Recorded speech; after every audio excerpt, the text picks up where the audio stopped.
আসসালামু আলাইকুম ভিউয়ার্স, দেখতে পারতেছেন আমরা ফুলতলা খুলনা ফুলতলা থানার এরিয়াতে ডাকাতিয়া বিল, যারে বলে ভুলপতা বিল নামে পরিচিত।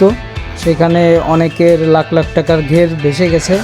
আমরা দেখতে আসছি, আপনারা অবশ্যই দেখতে পারতেছেন যে আসলে অনেকেই মাছ ধরতেছে রোডের পাশ থেকে। রোডের উপরে কিছু কিছু জায়গা, নিচু জায়গা থেকে রোডের উপর দিয়ে পানির স্রোত বেগ, প্রচুর বেগ পানির স্রোত বসছে।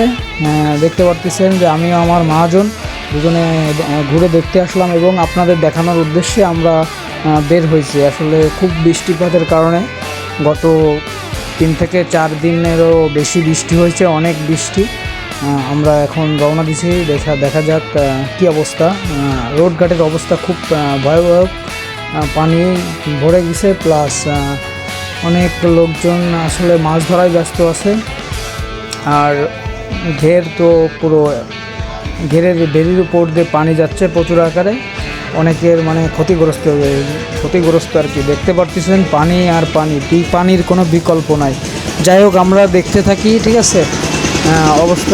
অবস্থা শোচনীয়। অনেকের অনেক টাকা লসই দিছে, ঘেরে অনেক টাকার মাছ দেওয়া ছিল। সেক্ষেত্রে মনে করেন যে খুবই দুঃখজনক বিষয়। যাই হোক, দেখতে থাকেন আপনারা।